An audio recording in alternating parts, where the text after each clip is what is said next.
M150สบายดีเด้อน้องวันเด้อโดยเอากินข้าวกินน้ำเด้อสั่งเด้อบัดนี้เงียบเนาะมื้อนี้เนาะตั้งอันวงกบห้องนอนแล้วพี่น้องเอ้ยมีทางข้างเนาะก็แม่นหน้าต่างคือกันพี่น้องเอ้ยได้มาแล้วเนาะเป็นกำลังอันงามเนาะช่างเนาะอันวงกบนี่คากะลีพี่น้องเอ้ยทาสีเรียบร้อยกวางคากะลีบาทนี่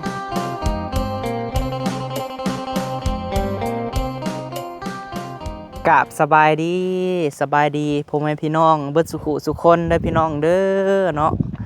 พบพ่อบ่าวพามีช่วงบรรยากาศตอนสายๆนะพี่น้องเนาะสบายดีได้สร้างเราเด้อโดยมาเฮือนพ่อกับแม่พี่น้องไอ้ซื้อแนวกินมาให้สร้างได้มื้อนี้ฮะ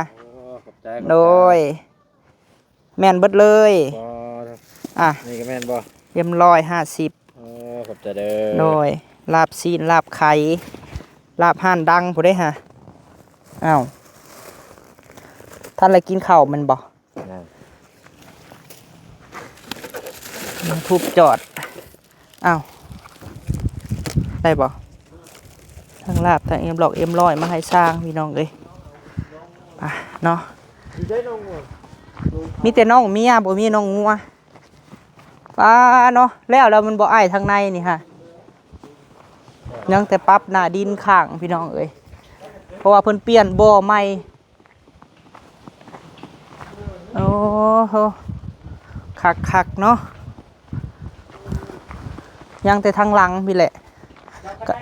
กำลังสั่งทานหาสอบเอาดีได้สร้างเอ้ย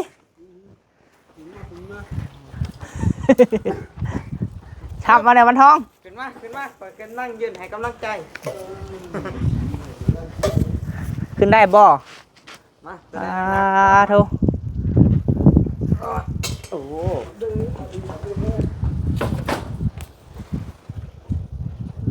อ้าวคอยขึ้นเด้อสร้างเด้อมาแล้วสุกดิบสุกดิบเข้ามาหอดแล้ว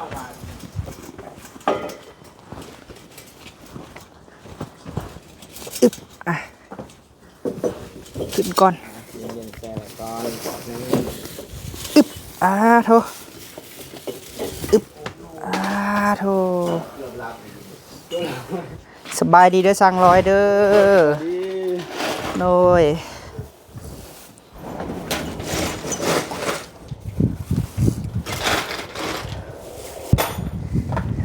M150สบายดีเด้อน้องวันเด้อโดยเอากินข้าวกินน้ำเด้อสั่งเด้อบัดนี้เงียบเนาะมื้อนี้เนาะ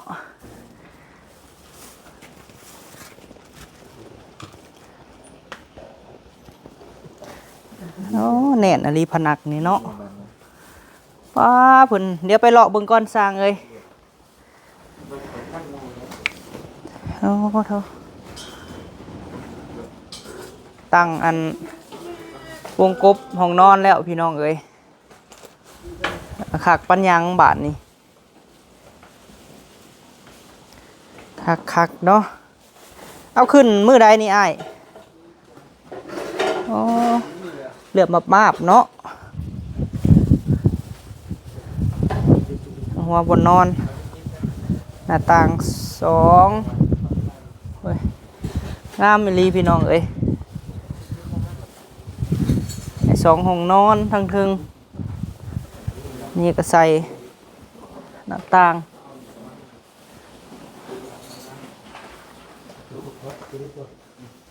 มีทางข้างเนาะก็แม่นหน้าต่างคือกันพี่น้องเอ้ยนี่แม่นระเบียงเนาะทาสีพี่น้องเอ้ยบ่ได้ทาสีเอาเพิ่นจอดเล็กคักอีหลีพี่น้องเอ้ยซ้ำให้กว่าต่อเอาเนาะอ๋อได้มาแล้วเนาะเป็นกำลังอันงามเนาะช่างเนาะอันวงกบนี่ คากะลีพี่น้องเอ้ยทาสีเรียบร้อย กว้างคักอลีบาทนี่งามงามงามเอาขึ้นจังได้สร้างคือเก่งแท้ขึ้นข้างนี่บ่โอ้โดยนี่แม่นระเบียงเนาะพี่น้องระเบียงไปหันแม่เพิ่นว่าให้ใส่หน้าต่างเพิ่นว่าก็งามได้นี่หันแม่นบันไดเนาะพี่น้องเนาะบันไดนี่ขึ้นได้2 คนแต่ถ้าอ้วน100 โลนี่ก็ขึ้นได้ผู้เดียวเลยพี่น้องเอ้ยแต่คัน3ชุมเฮานี่ก็ได้อยู่2 คนเนาะ นี่โอ้โถแน่นหนาอีหลีพี่น้องเอ้ยแน่นคักเนาะเข้ามาอัปเดตมื้อนี้เพิ่นยังบ่ทันมาส่งเนาะเพราะว่าสิปรับหน้าดินข้างเฮือนพี่น้องเอ้ย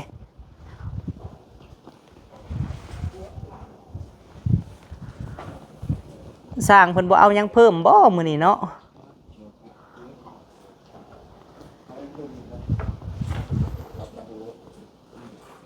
นี่แม่นห้องอันโล่งเบิดเลยพี่น้องเอ้ยห้องโถงใหญ่เนาะ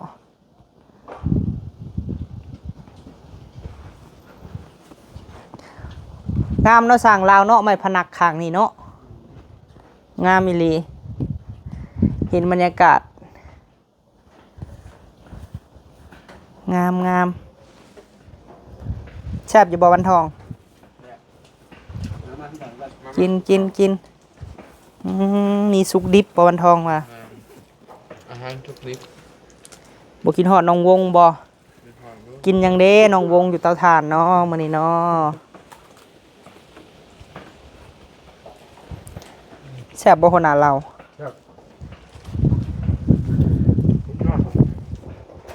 ชุดยอนอ่อนเป็นตู้ค้ำบ่พันไม้อยู่ค่ะแม่นบ่พันไม้อยู่ในป่าพูดพี่น้องเอ้ยคือซีเมนตู้ค้ำ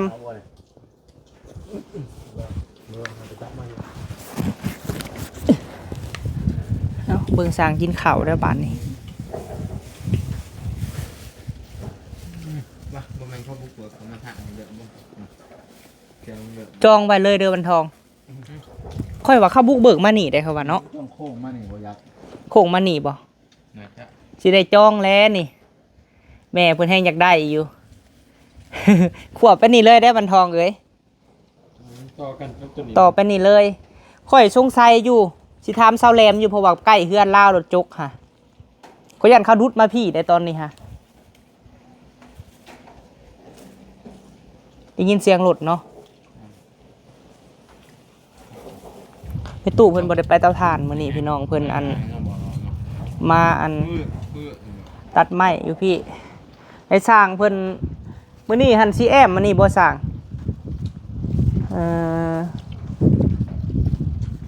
คิดว่าอยากได้ไม้เสื้อล่ามาใส่หั่นนะแบบคือเฮาเว้ากันหั่นแหละที่ว่าแผ่นละแสนเท่าใด199บ่เฮาเว้ากันนะแม่นเฮาซื้อเป็นเงินกีบเนาะ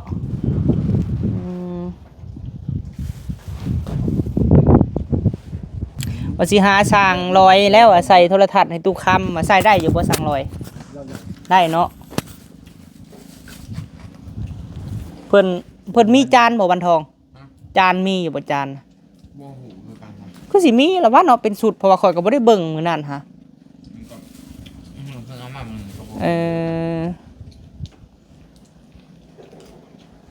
เอ้ยนะในตู้อยู่ในบ่คนเขาไปแบกไม้อยู่ในพูลงไปก่อนสั่งเลยมิตรว่าอยากได้ยังเลยโทรได้สั่งเด้อโอ้ยันดิ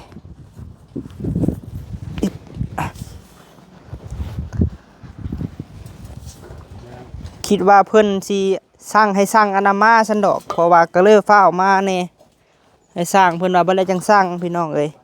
สั่งแนวแอมทางนอกคันเพราะว่าคือเฮาเบิ่งกับสร้างลาวมื้อนั้นแหละเนาะเพราะว่ากับสร้างถ่านมา6 สอบสร้างเลยมาใส่ห้องน้ำนี่ละ6 สอบสอบหนึ่ง40,000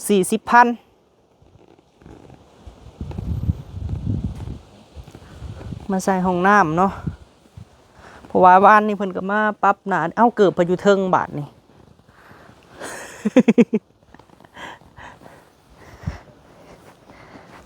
ถ้าก็ได้19รถเนาะวันทอง ดินนี่ได้19รถแล้วพี่น้องเอ้ยหากยังบ่พอแต่ข้างเบิ่งนั่นกับเพื่อนตุกคำเนี่ยสิได้สั่งมาเพิ่ม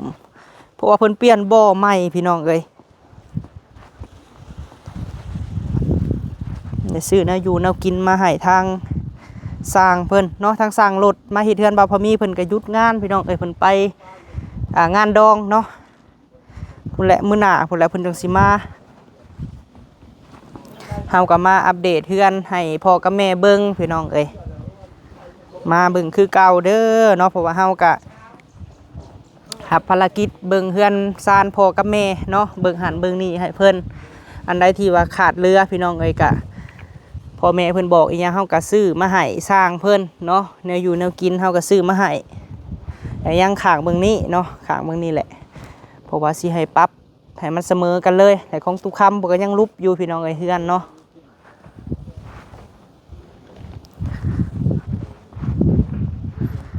ทางในนี่เพิ่นอันปรับให้มันเพียงไปเลยเพิ่นเทเพิ่นก็สิมาน้ำไว้พี่น้องเอ้ยลุมนี่ก็สิทมไว้เนาะ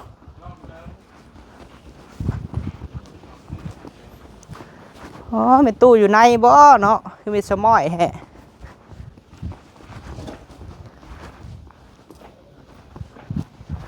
ตู้พันไม้อยู่ป่าพุ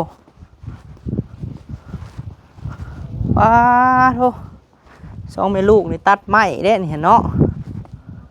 แม่ตู้อยู่ในบ่เอื้อย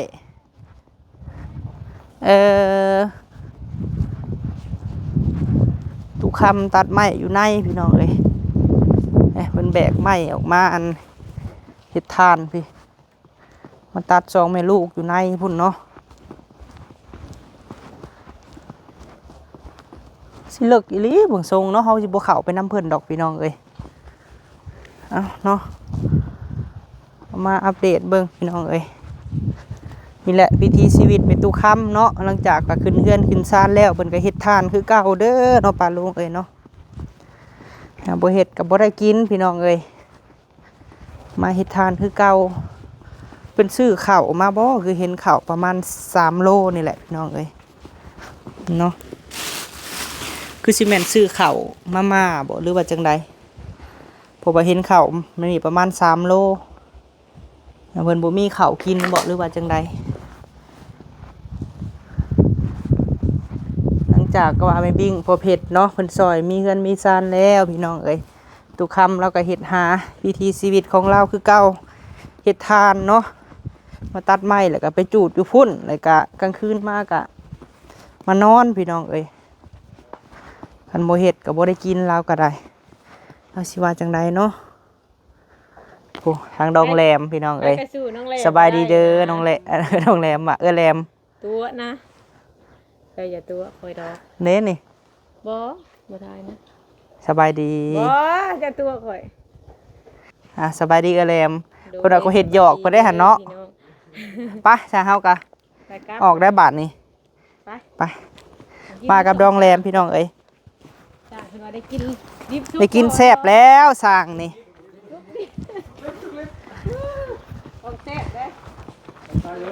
โดยขอบใจคือกันขอบใจเด้อที่เห็ดเพื่อนงามๆแม่บิ่งนี่ขอบใจหลายๆได้เพื่อนงามแล้วแม่หักบ่พามีนี่พี่น้องเลยยืนหนึ่งเลยแล้วนี่ห้าวบัดคัดจนว่านั่นเนาะของเพิ่นหันเพิ่นคัดมาแต่พุ่นเลยกะเพิ่นทาสีมาได้นี่หันเท่าไรเพิ่นสบุญซื้อเท่าไรก็4 ล้านห้าวะอันใหญ่ฮะไปเอาก็ได้น้ำบุไซดอกกันนอกนี่ก็ได้ไปทางตูบพระคูณพี่น้องเลยไปตูบพระคูณให้ทายเบิ่งบรรยากาศเนาะพี่น้องเข้มทางหน่อยมาส่งกันนี่รับไปมาส่งจะไว้มาส่งไว้ซำนี่เด้อสร้างบันทองเด้อเนาะบรรยากาศคุ้มเพื่อนไม่บิ้งพี่น้อง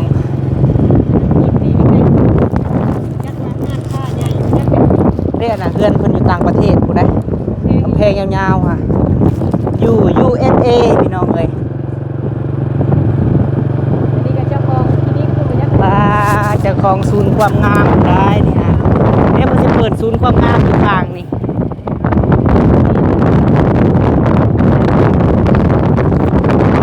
ชื่อสองตอนใกล้ตอน นี่เพิ่นก็สิเฮ็ดบริษัทพี่น้องบ่ได้เป็นนี่เนาะโอ้ว่าบริษัทหยังเนาะ ของขายเนาะมันจะเป็นบริษัทบริษัท โดย มาเล่านะเห็นบริษัทเซาหัวดี แม่นข้างหน้านี่ก็วัดป่าพี่น้อง ไปพี่น้องเฮาสิถ่ายคลิปไปหาเตาถ่านพุ่นแหละเนาะ แล้วก็พ่อรถใหญ่ใกล้เนาะ คันบ่พอรถใหญ่ก็คือเสียนั่นเนาะ บ่เขาบ่ใส่กันนอกดอกแถวนี้ก็เขาแบ่งขายเบ่ได้พี่น้องเอ้ยเนาะทางนี้เขาก็แบ่งขายเบิดแล้วทางนี้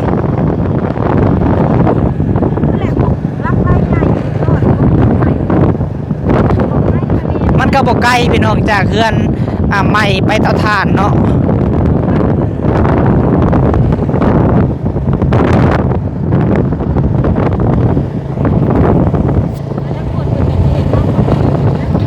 ทางนี้เขาแบ่งขายคือกันพี่น้องแต่ว่ามันเริ่มหกเบิดแล้วเนาะแถวนี้โท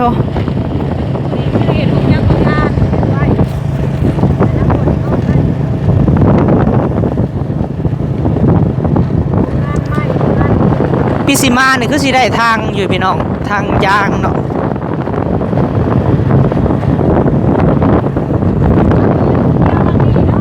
มันก็ใกล้โรงเรียนอยู่ได้พี่น้องเอ้ยใกล้มหาวิทยาลัยเนาะ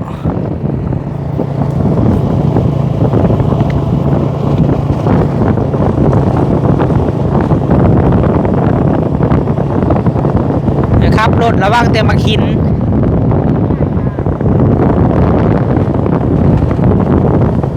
มื้อนี้ให้เอื้อแหลมเป็นโซเฟอร์รถพี่น้อง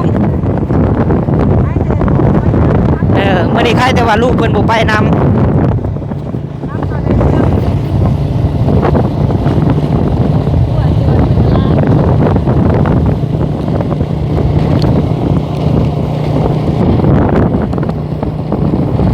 คือว่าเขาก็ออกมาอยู่แบบ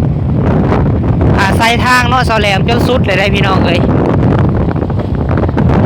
เริ่มมีคนออกมาอยู่หลายแล้ว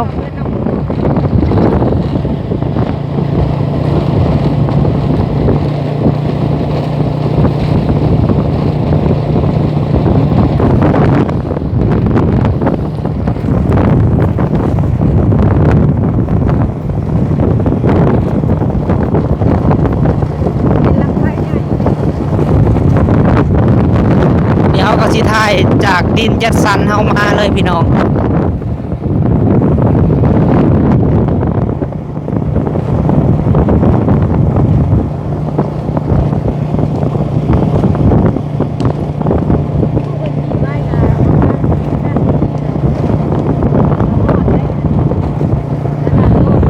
แมนโรงงานหยัง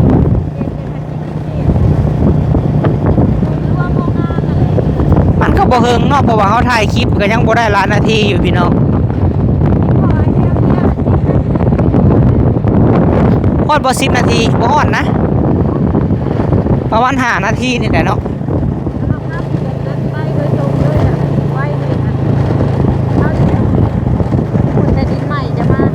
แม่น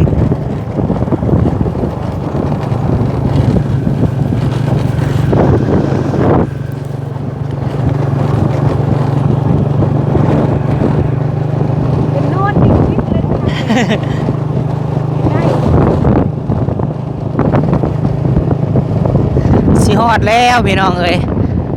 ต่อไปก็ออกทางคอนกรีตเนาะ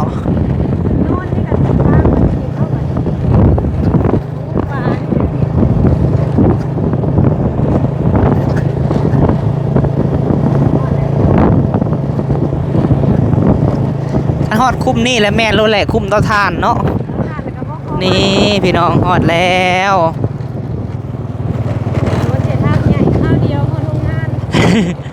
ใกล้นี่เนาะบ่เดียวกัน ฮอดแล้ว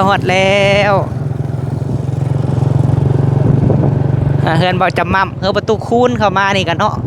ก็บ่ได้ไกลกันได้พี่น้องเอ้ยฮัลโหลสบายดี เด้อกำลังผักเปียกอันใดกับพี่น้อง ปลาพิมพาน้อยนี่เลี้ยงแบ่ เลี้ยงแบ่ โอ้ยเนาะฮอดแล้วบัดนี้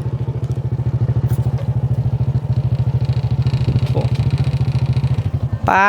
ทางพุ่นเฮ็ดหยังเด้เนาะซุ่มแซวเนาะทางพุ่นเนาะไปพี่น้องเอ้ยสำหรับคลิปนี้ก็สิได้ขอจบคลิปก่อนเนาะถ่ายมาตั้งแต่พุ่นแหละพี่น้องเอ้ยเฮือนซานของแม่เนาะถ่ายมาให้เบิ่งฮอดพี่ก็บ่ไกลพี่น้องเอ้ยโดยไปพบพ่อคลิปหน้าเด้อพี่น้องเด้อคลิปนี้ซื้อแนวกินไปให้สร้างเนาะโดยขอบคุณพ่อกับแม่หลายๆเนาะ